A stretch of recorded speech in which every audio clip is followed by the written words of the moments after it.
Hi everyone, welcome back to Code Step by Step. My name is Anil. In this part of Angular, we will talk about template driven forms. So first of all, I will tell you what are the template driven forms and where we can use them.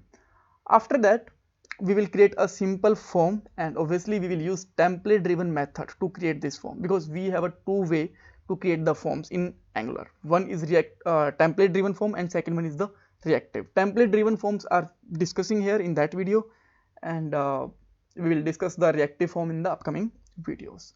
After creating this form, we will get the value of this form in our TS file, and at the last we will discuss some important interview questions also.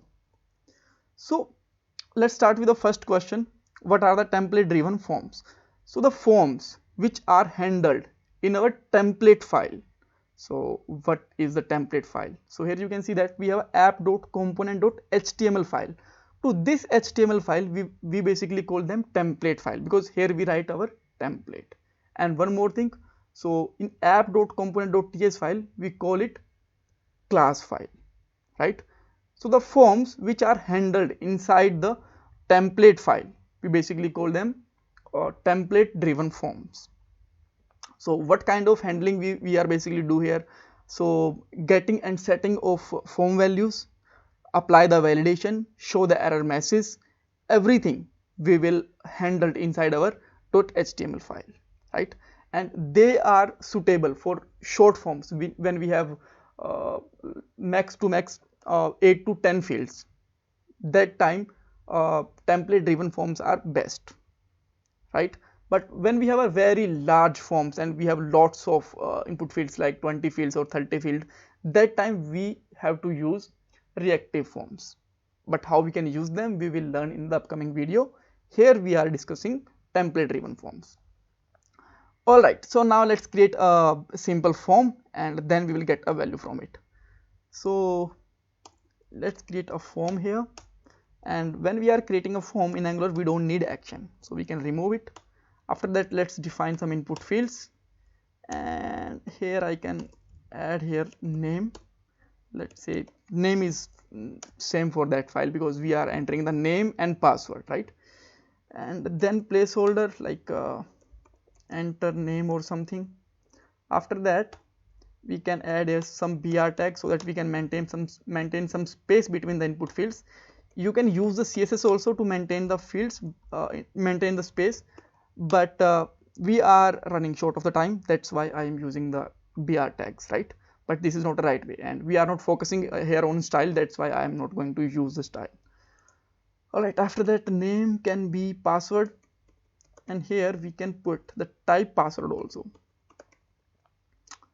And at the last, let's use the placeholder. It can be, let's say, enter password, and at the last we can just simply use here button, and let's write here login, right? So now let's see what we are getting in our HTML page. This is a simple HTML form, right? All right, so now if I am just clicking over it, then nothing is actually happened. Just the page is actually refreshing. It should not refresh, as well as we have to just get these form values also. So for that, what we need to do here, we have to define the you can say that the template variable for this form, and we also have to use the ng submit tag. So what I'm just going to do here, I'm defining the template variable for this form, which can be, let's say, login form or something, and here we can use ng form. And now you will find that we have a error in our console. You can see that, right? So what is that error? Because to use the ng form, we have to import the form module inside our app.module.ts. So let's open it. Simply put here, import something from @Angular form, and here we can simply use here form module, and let's register this form module inside the imports. And now you will find that this is working fine. There is no issue. Great. So after that, we have to define here event also, and it will be ng submit. And for that, what we can do here, simply put here login user, and this will be our function. So let's define this function inside our TS file. Put here simply item, it can be a type of any for a moment, and now let's put here won, and let's print this item, right? But we are accepting one parameter here, so we have to pass here parameter from here. So what we can simply pass here, login form dot value. So now let's see what we are actually getting here. For that, I am actually opening the console so that we can just get the console value. I am clicking over it.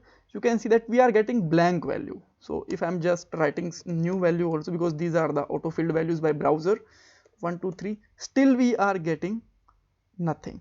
The reason is because we have to bind these input fields with the form.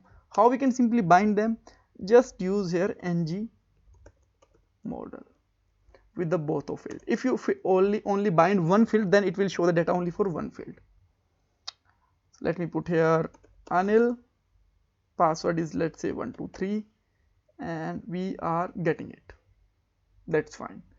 Great. So that's all about a simple template driven form. In the upcoming video, we will learn about how we can apply the validations and much more about the template driven form. Then we will learn about the reactive forms also. So now let's talk about some interview question. So first question is, so let's say we have a button outside this input form. So can we get the value on that button click for this form?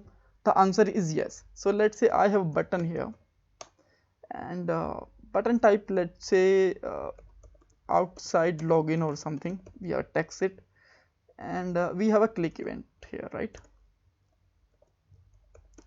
So just simply call this the same function on this button click, and you will find that we are able to get the values with the same way.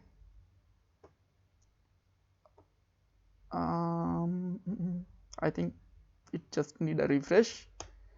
Yep. So whenever I'm just clicking over it, now you can see that again we are getting the values. If you just put the new values, still it will get the values also. Here you can see that. Great. So how it can get the value from outside the form? The reason is because we are getting the value behalf of this login form dot values, and this is the form ID, and it can be accessible inside this complete HTML form. We can access from the outside button or from the inside form, wherever we want. All right. So the second question is, so what actually happened if I just remove this name? So will it work? Actually not. So for binding the form with the input fields, we must have a name to the input field, otherwise it will show a error. So don't forget to put here name to this field, right? So thank you so much for watching this video. If you still have any kind of queries, you can ask me in the comment box, and please don't forget to subscribe my channel.